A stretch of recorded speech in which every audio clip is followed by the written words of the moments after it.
የማህበራዊ ሚዲያ ተጽዕኖ ፈጣሪዋ ስመኝ ገብሩ ጃኒና የአዶናይ ወንድም የሆነው ማቱሳላ ብርሃኔ በትላንትናው ዕለት አመሻሽ የመኪና አደጋ ደርሶባቸው በሕክምና ላይ እንደሚገኙ ተሰምተዋል። ቴዲ አፍሮን ወደዋለሁ ግን በግጥሙ አልስማማም ሲል ዮሳን ጌታሁን ተናገረ። የኢትዮጵያ አጠቃላይ ብድር 51.8 ቢሊዮን ዶላር ደረሰ። ክቡራትና ክቡራን የአዲስ 24 ወዳጆች በቆይታችን እነዚህና ሌሎች ሀገር አቀፍና ቀጣናዊ መረጃዎችን በዝርዝር እናቀርባለን። ለቤቱ አዲስ የሆናችሁ ውድ ወዳጆቻችን ሰብስክራይብ በማድረግ የደወል ምልክቱን በማብራት የቤቱ አባል ተሆኑ ዘንድ በአክብሮት እንጋብዛለን። አሁን ወደ ዝርዝር ዘገባዎች እናልፋለን። አብራችን ቆዩ።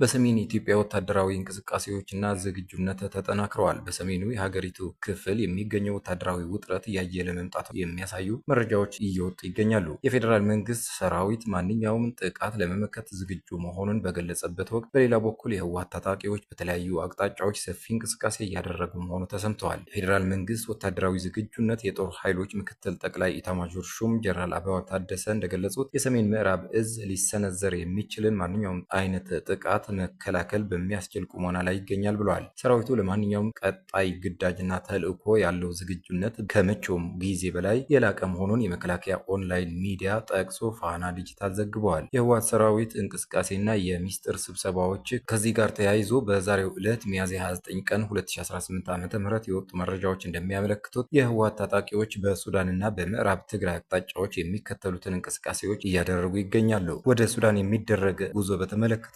ከ22ኛ አርሚ የተውጣጣና በጀነራል ህንፃ የሚመራ የመካናይዝድ ታጣቂ ቡድን 7ኛ አርሚ ወዳለበት የሱዳን ድንበር አካባቢ እየተጓዘ መሆኑን የአይን እማኞች ጠቅሰው ዘሀበሻ ዘግበዋል። ወደ ምዕራብ ግንባር የሚደረግ ዝውውር በተመለከተ ደግሞ ከ60ኛ አርሚ ለልዩ ተልዕኮ የተመረጡ ታጣቂዎች ዛሬ ጠዋት ከአብይ አዲ ተነስተው ወደ ሽሬ ከተማ በመጓዝ ላይ ይገኛሉ። እነዚህን ኃይሎች ሽሬ ላይ ተልዕኮ በመቀበል ወደ ምዕራብ ትግራይ ጠረፋማ አካባቢዎች እንደሚገቡ ተመልክተዋል።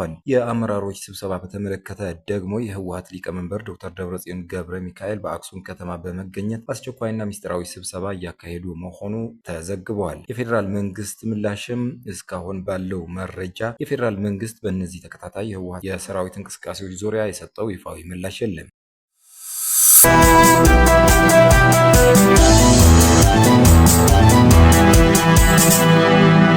ታዋቂው የኦሮምኛ ሙዚቃ አቀንቃኝ ዮሳን ጌታሁን በአንድ በኩል ለቴዲ አፍሮ ያለውን ጥልቅ አድናቆት እየገለጸ፣ በሌላ በኩል ግን የብዙዎቹን መነጋገሪያ በሆነው የቴዲ ግጥም ላይ ያለውን ጠንከር ያለ ልዩነት ይፋ አድርጓል። ጉዳዩ ቴዲ አፍሮ በቅርቡ ባወጣውና መነጋገሪያ በሆነው ዳስ ጣልክ ወይም ከኢትዮሪካ አልበም በተሰኘው ሙዚቃ ላይ እንዲህ ይላል። ሀገር የሞተችበት የት ሂዶ ያለቅሳል። ይቺ ስንኝ ለዮሳን አልተዋጠችለትም። ዮሳን በሰጠው አስተያየትም ቴዲ አፍሮ ሀገር ሞታለች ሲል እኔ ግን ሀገሬ አልሞተችም አለች ብዬ አምናለሁ በማለት የራሱን የተስፋና የጽናት አቋም አንጸባርቀዋል። ዮሳን ሀሳቡ በመግለጹ ቅር የተሰኙ ወገኖች ቢኖሩም እሱ ግን ነገሩን እንዲህ ያየዋል። ጥበብ ለቴዲ የፈለገውን እንዲገልጽ መብት እንደሰጠችው ሁሉ ለእኔም የራሴ ተቃራኒ እይታ እንዳቀርብ መብት ሰጥታኛለች ሲልም ምላሽ ሰጥቷል።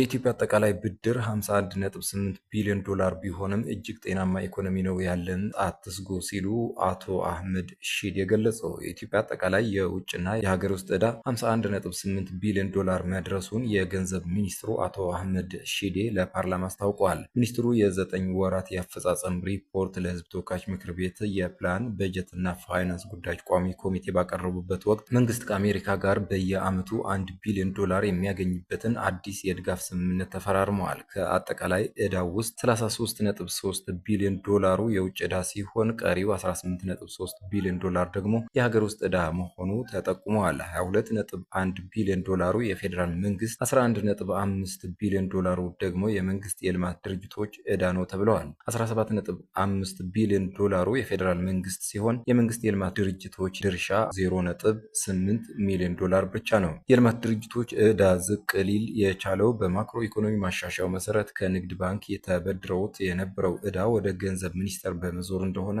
ተብራርተዋል። ሚኒስትሩ ዕዳው በጣም ጤናማ በሚባል ደረጃ ላይ እንደሚገኝና የውጭ ዕዳ የመክፈል አቅምም እየጨመረ መምጣቱን ገልጸዋል። በበጀት ዓመቱ ለዕዳ ክፍያ ከተመደበው 463.4 ቢሊዮን ብር ውስጥ ባለፉት 9 ወራት 226.5 ቢሊዮን ብር ተከፍለዋል። በሌላ በኩል ከውጭ ሀብት አሰባሰብ ረገድ በ9 ወራት 3.1 ቢሊዮን ዶላር ለማግኘት ታቅዶ 2 ቢሊዮን ዶላር ወይም የእቅዱን 65.1 በመቶ ማሳካት ተችሏል ብለዋል። ከዚህ ውስጥ 914.2 ሚሊዮን ዶላሩ ከዓለም ባንክ የተገኘ ነው። አሜሪካ በየዓመቱ የምታደርገው የ1 ቢሊዮን ዶላር ድጋፍ በተመለከተ ስምምነቱ በቅርቡ በካቢኔ እንደሚጸድቅና ይህም ቀደም ሲል ተቋርጦ በነበረው ድጋፍ ምክንያት በጤና ትምህርትና ግብርና ዘርፎች ላይ ተፈጥሮ የነበረውን ጫናን እንደሚያቃልል ተገልጸዋል።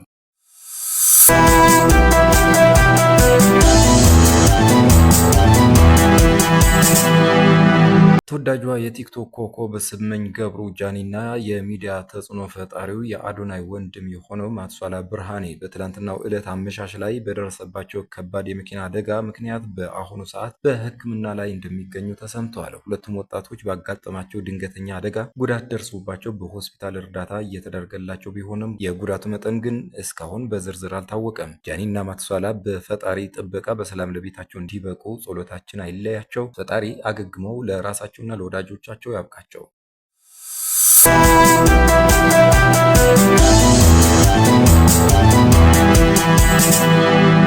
የተከበራችሁ የአዲስ 24 ወዳጆች ዜናዎቻችን እነዚህ ይመስሉ ነበረ። ሌሎች አዝናኝና አስተማሪ ፕሮግራሞች በቅርቡ የምንጀምር መሆኑን በመግለጽ ቶሎ እንዲደርሳችሁ ቻናላችንን ላይክ፣ ሼር እና ሳብስክራይብ በማድረግ እንዲሁም የደወል ምልክቷን በማብራት አብራችሁን ሁኑ። መልካም ጊዜ